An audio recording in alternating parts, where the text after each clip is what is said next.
Hello my dear students. आशा करुच्ची तुम समस्ते भलरे थिबो।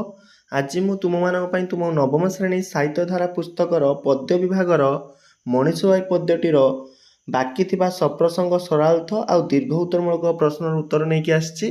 तेणु भिडियोटी को स्किप न करी लास्ट जाए देखिबो। आमे पूर्व क्लास रे यार निर्दिष्ट उत्तरमूलक आउ क्षुद्र उत्तोलन प्रश्नर उत्तर आलोचना करथिलु। जदि भिडियोटी को देखि नाओ डिस्क्रिप्शन में लिंक दिया जाइछि, भिडियोटी को देखि परिबो, नहने चैनल पेज रे विजिट करी मध्य भिडियोटी को देखि परिबो। देरी न करी चलो आरंभ करिबा आजिर क्लास। सप्रसंग सरलार्थ लेख 33 नंबर। शुण हे मनीष भाई अमृत दीप्ति संतान तुमे मरण तुमर काहीं। उत्तर शुण हे तुमर काहीं। संक्षिप्त पद्यांशटी उत्कल भारती कुंतला कुमारी साबतଙ୍କ रचित स्फुलिंग कविता पुस्तकରୁ संगृहीत मनीष भाई शीर्षक कविताରୁ उद्धृत।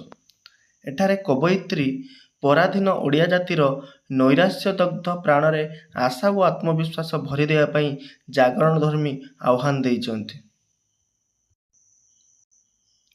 विदेशी शासक वर्गर अर्थनैतिक शोषण निपीड़न देशवासी उत्कट दारिद्र्य जमीदार तथा विदेशी शासकों पदलेहनकारी विश्वासघातकों कूटचक्रांतर शिकार होई ओडिशार जनजीवन व्यतिव्यस्त हो पड़ता। दुख जंत्रणा और अनुशोचनार तीव्र मानसिक ज्वलन मध्य मनीष भाग्य को धिक्कार करी एथिरु निस्तार पाइबापी मूर्ति को श्रेयस्कर बोली विचार करुथिला। कवयित्री मनीषर दुखरे व्यथित होई ता मनरे आशार असरंती विश्वास भरीदेवाकू जाई कहिछन जे मनीष ईश्वरंक सृष्टि अमृतर संतान। तेणु भाग्य को निंदा करी निजको मृत्युपथर यात्री बोली चिंता करिबा आदु समीचीन नुहे। सुख दुख हस कांद मानव जीवन चिर सहचर। दुख निर्यातना दारिद्र्य और कषणर मुक्ति पाइबापी मूर्ति को शेष पंथा बोली विवेचना करी कर्मविमुख हेबा एवं ए संसार को ध्वंसपथ अभिमुखी बोली विवेचना करिबा अविवेकितार परिचय। मंगलमय परमेश्वरंक दिव्य सृष्टि निजको अमृत संतान मन करी समस्त कर्म को ईश्वरीय बोली ग्रहण करने को कवयित्री उपदेश देइछंती।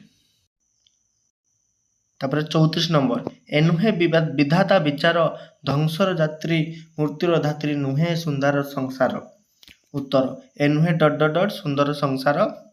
संक्षिप्त पद्यांशटी प्रख्यात नारी कवि कुंतला कुमारी साबतଙ୍କ कविता पुस्तक स्फुलिंग रु संगृहीत मनीष भाई शीर्षक कवितारू आनीत। एठारे कवयित्री परमेश्वरଙ୍କ अमृतमय सृष्टि नियतिर विचित्र विधान उपरे आलोकपात करिसंती। प्राक स्वाधीनता काल रे विदेशी शासकों राजनैतिक स्वेच्छाचारिता क्षमताधिकारी शोषण और अत्याचार अतिष्ठ हो पड़ा तत्कालीन जनजीवन विपर्यस्त हो पड़ा। ओडिशार सामाजिक जीवन एतद्भिन्न बन्या और मरुड़ीर कराल ग्रासरे ओडिशार जनसाधारण जीवन जीविका विपर्यस्त हो पड़ा। दुख जंत्रणा और दारिद्र्यर कषाघात अतिष्ठ हो पड़ा जनजीवन।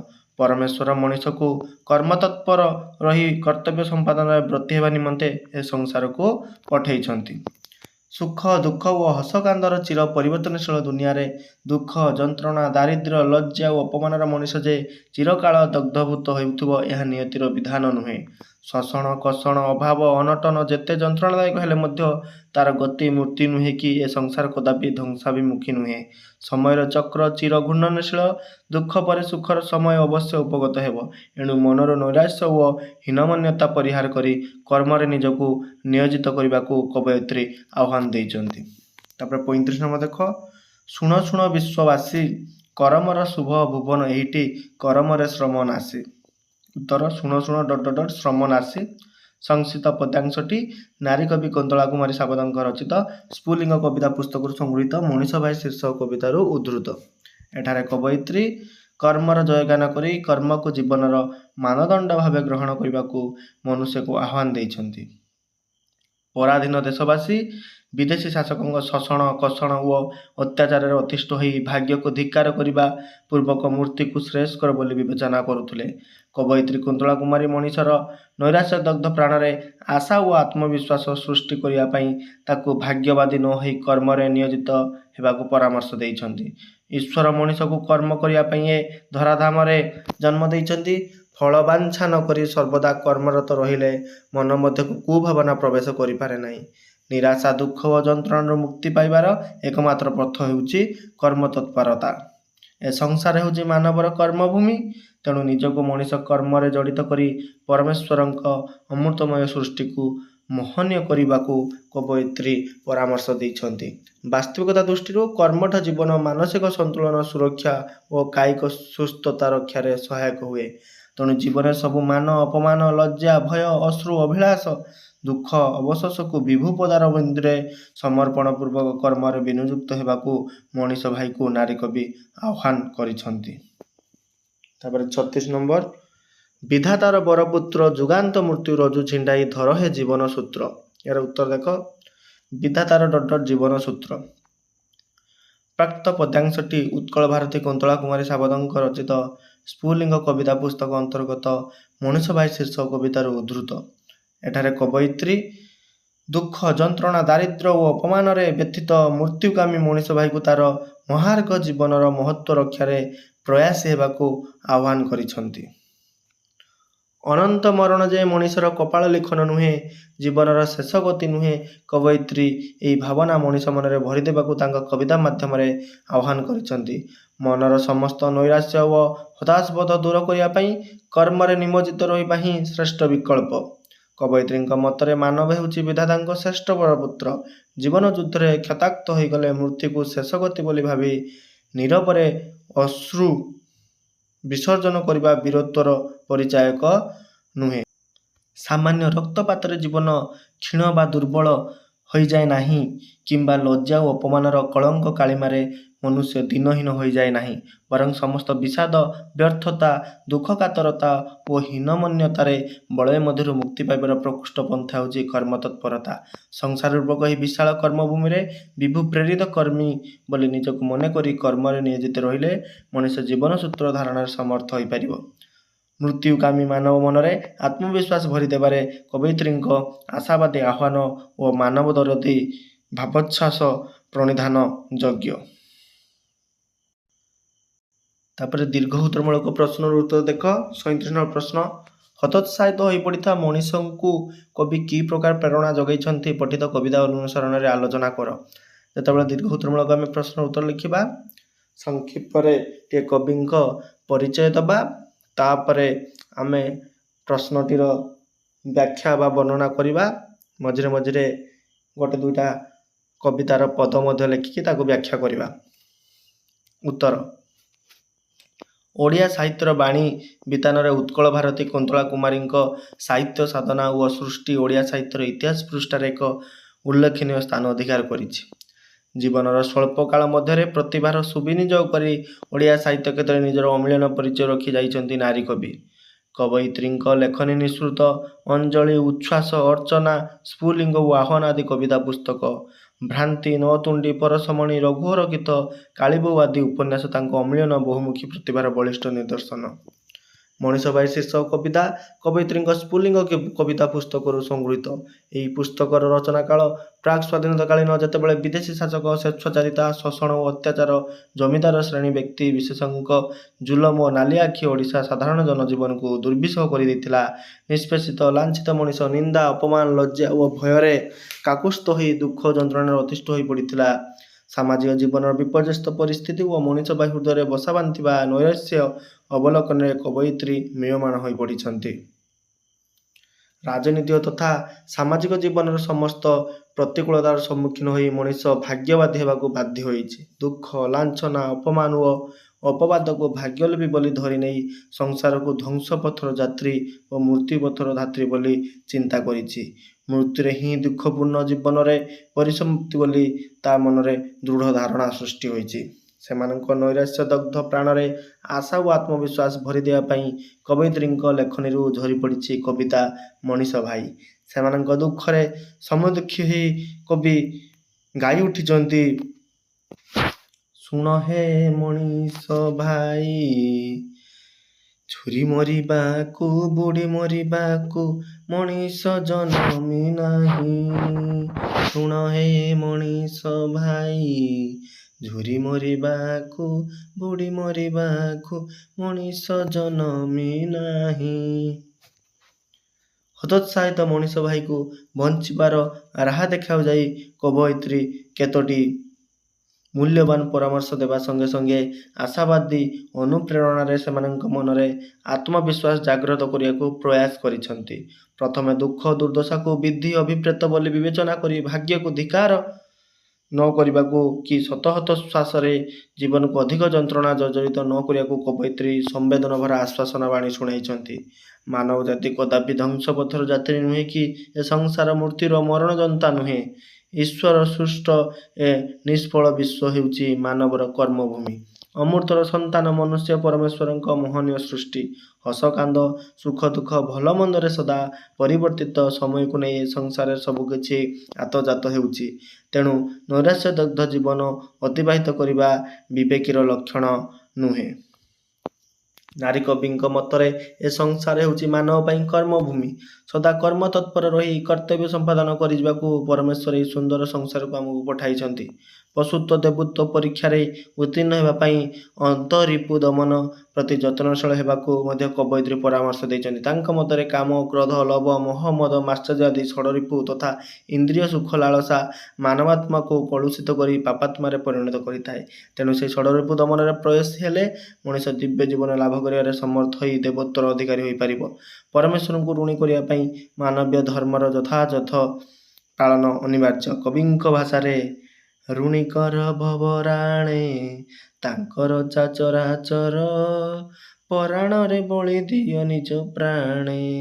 ନାରୀ କବିଙ୍କ ମାନବ ପ୍ରେମୀ ଆଭିମୁଖ୍ୟ ଆଶାବାଦୀତାର ଉଜ୍ଜ୍ୱଳ ମୟୂଖରେ ଚିର ଦୀପ୍ତିମାନ ଆଲୋଚ୍ୟ କବିତାରୁ ତାହା ସ୍ପଷ୍ଟ ପରିଦୃଷ୍ଟ ହୁଏ। ତାପରେ 38 ନମ୍ବର ପ୍ରଶ୍ନ, କବି ଜଣେ ମାନବବାଦୀ।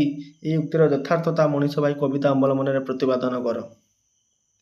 ଆଜ୍ଞା ଆମେ ସଂକ୍ଷେପରେ କବି ପରିଚୟ ଲେଖିବା। ଆଧୁନିକ ଓଡ଼ିଆ ସାହିତ୍ୟର ପ୍ରବାହମାନ କାଳ ବକ୍ଷରେ ସବୁଜ ଯୁଗ ଓ ପ୍ରଗତିବାଦର ସନ୍ଧିକ୍ଷଣରେ ବାସ୍ତବବାଦ ଆତ୍ମଭୌତିକ ଚେତନା ଓ ରହସ୍ୟବାଦକୁ ଆଧାର କରି ସ୍ୱକୀୟ ଲେଖନୀ ଚାଳନା କରିଥିଲେ ମାନବବାଦୀ କବୟିତ୍ରୀ ଉତ୍କଳ ଭାରତୀ କୁନ୍ତଳା କୁମାରୀ ସାବତ। କବୟିତ୍ରୀଙ୍କ ସାରସ୍ୱତ ସୃଷ୍ଟି ସମ୍ଭାର ମଧ୍ୟରେ ଅଞ୍ଜଳି ଉଚ୍ଛ୍ୱାସ ଅର୍ଚ୍ଚନା ସ୍ଫୁଲିଙ୍ଗ ଓ ଆହ୍ୱାନ ପରି କବିତା ପୁସ୍ତକ, ଭ୍ରାନ୍ତି ନତୁଣ୍ଡି ପରଶମଣି ରଘୁବର ଗୀତ ଓ କାଳୀବୋହୂ ଆଦି ଉପନ୍ୟାସ ନାରୀ କବିଙ୍କ ସାରସ୍ୱତ ପ୍ରତିଭାର ବଳିଷ୍ଠ ନିଦର୍ଶନ। ବିଶ୍ୱ ଜନନୀୟତା ସେବାପରାୟଣତା କର୍ତ୍ତବ୍ୟପରାୟଣତା ଭଗବତ ବିଶ୍ୱାସ ଓ ସର୍ବୋପରି ମାନବିକ ମୂଲ୍ୟବୋଧ କବିଙ୍କ କାବ୍ୟ କବିତାର ବୈଶିଷ୍ଟ୍ୟ। ଆଲୋଚ୍ୟ ମଣିଷ ଭାଇ କବିତାଟି କବୟିତ୍ରୀଙ୍କ କବିତାଗୁଚ୍ଛ ସ୍ଫୁଲିଙ୍ଗରୁ ସଂଗୃହୀତ। କବୟିତ୍ରୀଙ୍କ ପ୍ରାକ୍ ସ୍ୱାଧୀନତାକାଳୀନ ଏହି କବିତାରେ ତତ୍କାଳୀନ ସମାଜ ଓ ଜନଜୀବନର ନିଚ୍ଛକ ଚିତ୍ର ପ୍ରକାଶ ପାଇଛି। କବିତା ମଣିଷ ଭାଇରେ ନୈରାଶ୍ୟଦଗ୍ଧ ମଣିଷକୁ କବୟିତ୍ରୀ ଯେଉଁ ପରାମର୍ଶଗୁଡ଼ିକ ଦେଇଛନ୍ତି ସେଥିରୁ ସ୍ପଷ୍ଟ ଭାବେ ପ୍ରତୀତ ହୁଏ ଯେ ସେ ଥିଲେ ଜଣେ ସଫଳ ମନୋବିଜ୍ଞାନୀ। କବୟିତ୍ରୀ ଅନୁଭବ କରୁଥିଲେ ଯେ ତତ୍କାଳୀନ ସାମାଜିକ ପରିସ୍ଥିତି ମଣିଷକୁ ମାନସିକ ଭାବେ ଦୁର୍ବଳ କରିଦେଇଛି। ତେଣୁ ତା ମନରେ ପ୍ରଥମେ ସାହସ ଓ ଧୈର୍ଯ୍ୟ ଭରି ଦେବାକୁ ବାଣୀ ପ୍ରୟୋଗ କରିଛନ୍ତି। କବୟିତ୍ରୀଙ୍କ ଭାଷାରେ ଶୁଣ ହେ ମଣିଷ ଭାଇ ଝୁରି ମରିବାକୁ ବୁଡ଼ି ମରିବାକୁ ମଣିଷ ଜନମି ନାହିଁ। ଅମୃତ ଦୀପ୍ତି ସନ୍ତାନ ତୁମେ ମରଣ ତୁମର କାହିଁ ମରଣ ତୁମର କାହିଁ। ତତ୍ପରେ କବୟିତ୍ରୀ ଅନୁଭବ କରିଛନ୍ତି ଯେ ଅସହାୟ ମଣିଷ ମନରେ କର୍ମମୁଖର ଜୀବନର ଜୟଗୀତି ଶୁଣାଇବାକୁ ହେବ।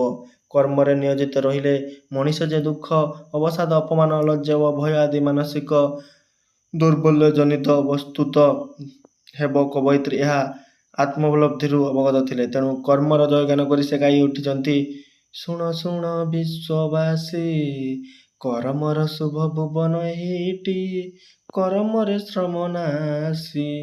କବୟିତ୍ରୀଙ୍କ ମତରେ ଏ ସଂସାର ହେଉଛି ମାନବର କର୍ମଭୂମି। ଫଳବାଞ୍ଛନା ବିହୀନ କର୍ମରେ ନିଯୁକ୍ତ ରହିବାକୁ ପରମେଶ୍ୱର ଆମକୁ ଏ ବିଶାଳ ସଂସାରକୁ ପ୍ରେରଣ କରିଛନ୍ତି।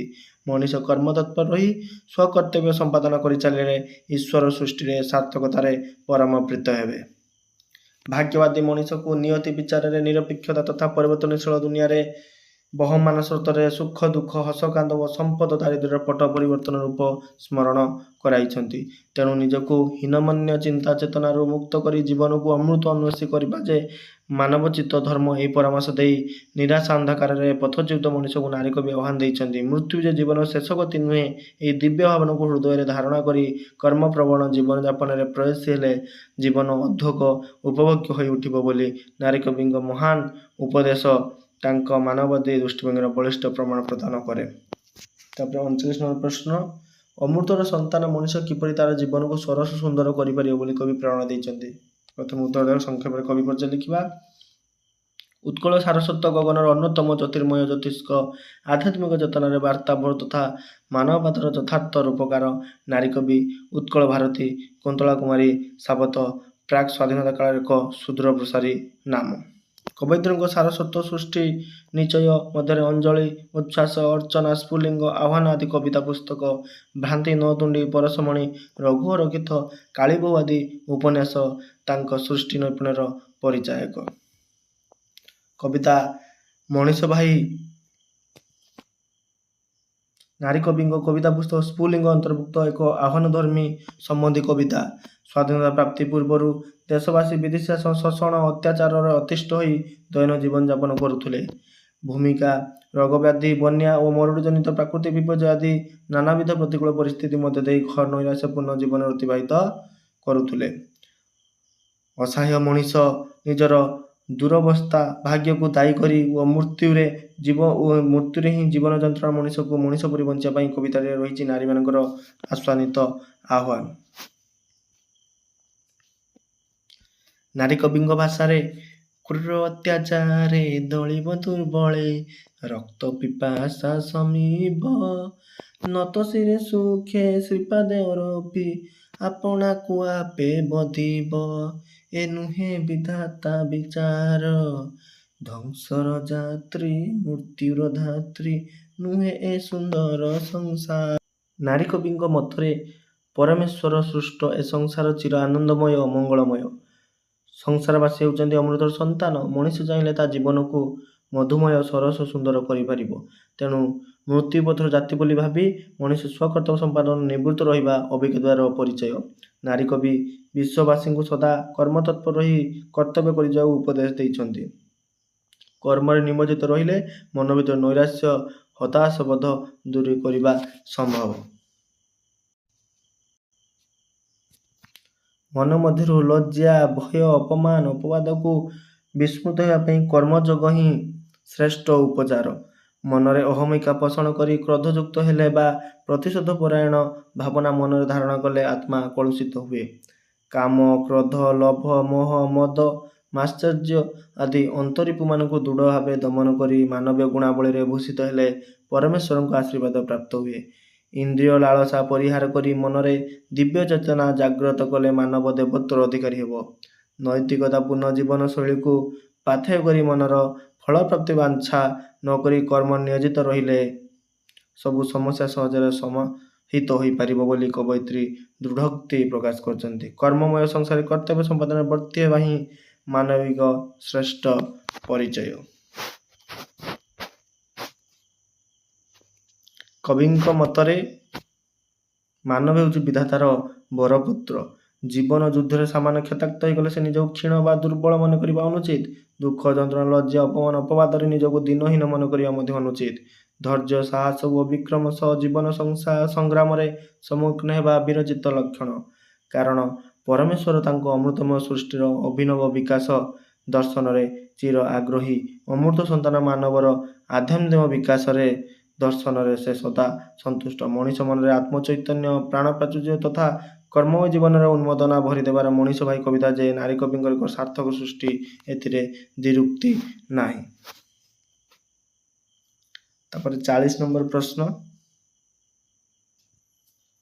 ବିଷାଦଗ୍ରସ୍ତ ହୋଇ ପଡ଼ିଥିବା ତୁମର ଜଣେ ବନ୍ଧୁଙ୍କୁ କବିତା ଅନୁସରଣରେ ଆଶ୍ୱାସନାର ବାଣୀ ଦେଇ ପତ୍ରଟିଏ ଲେଖ। ଗୋଟେ ପତ୍ର ତାର ଲେଖିବା।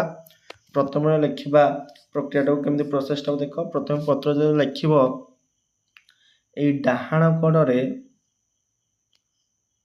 ଆମର ରାଇଟ୍ ସାଇଡ଼ରେ ଉପରେ ତୁମର ସ୍ଥାନ ଆଉ ତାରିଖଟା ଲେଖିବ। ଏ ଯେଉଁ ସ୍ଥାନ ଲେଖିବ ଯେ ପ୍ରେରକ ଯେ ପଠଉଛି ତାର ରହିବ ସ୍ଥାନର ନାମ ଆଡ୍ରେସଟା, ଆଉ ତାରିଖ ଯେଉଁ ଦିନ ପତ୍ର ପଠାଇବ ସେଇଟା ତାରିଖ ରହିବ। ତାପରେ ଯେହେତୁ ଏଟା କହିଛି ବନ୍ଧୁଙ୍କ ନିକଟକୁ ଆମେ ଲେଖିବା ପ୍ରିୟ ସାଙ୍ଗ ସ୍ୱାତି, शुभेच्छा नबू क्या सांग मैंने ताको शुभेच्छा जनइबा। सान होता आम स्नेहर लिखिथे स्नेह नबू, बड़ होते पूजास्पद लिखिथे सम्मान जनइबा। ताको आम सांग जेहेतु शुभेच्छा नेबू, मौसा मौसी मोर प्रणाम जनइबू और तो गेला भाई सुमन मोर स्नेह। काले तो चिठी पाइली तो जेजे मृत्यु तू जे गभीर भाव मर्माहत ताहा मु अनुभव कली, तो दुखरे समवेदना जनइबा दुई धाड़ी लिखुची तोते उपदेश दउची बोली भाबिबुनी। यह अवश्य सत जे मनुष्य जहाँटार बेसी स्नेह आदर पाई थाए ता वियोगरे मन भीतर जो शून्य स्थान सृष्टि हुए ताहा अपूरणीय। तांकर सेही स्नेह बला डाक ममता भरा कथा पद तू आउ शुणिबुनी। किंतु एक कथा मध्य सत्य जे जातस्य ही ध्रुव मृत्यु, मनुष्य दिने ना दिने धराधामरु विदाय नेब एवं यह विद्व निर्दिष्ट। सार कहते आत्मार मृत्यु नाही, जराजीर्ण पोशाक परिवर्तन कर एक नूतन पोशाक परिधान करने परी आत्मा केवल घट परिवर्तन करे। स्वर्ग थाई तांको आत्मा तो पर निश्चय आशीष वर्षा करेंगे, एथिरे संदेह नाही। ता छड़ा तांको पाई मन को विषादित करी बसी रहिबा मध्य विवेकीर लक्षण नुहे। तेणु तू तो जानू आम जितेबाला जेकोसी एक कम नियोजित रहू से अन्य कौन भावना मन को आसे ना। तुमर मध्य कुंतला कुमारी मनीष भाई कविता पढ़ा सर नारी कवि कर्म जयगान करी जो परामर्श गुड़े देते से गुड़े बहुत मन छुआना। ईश्वर चिर सभामय संसार हूँ मानवर कर्मभूमि, पदारविंद सब दुख दुर्भावन को समर्पण कर कर्म नियोजित रहिले से सब समस्या समाधान करहब। स्वाति तो पढ़ापढ़ी विषय लिखि जनइबू। मासिक परीक्षा गुटे केमिति सब नंबर आसी जनइबू। भल मंद जन मझे मझे चिठी खंडे देउथिबू रोची। इति तोर प्रिय सांग पूजा। तापर ठिकणा लिखिबो। ठिकणार बाम पटे रहिबो प्रेरक, डाहाण पटे रहिबो ग्राहक बा प्राप्तेषु। बाम पटे प्रेरक रे जे पठाउछि चिठी माने तुमे लिखुछ तुमर एड्रेस रहिबो, नाम रहिबो, एड्रेस रहिबो, पिन कोड रहिबो।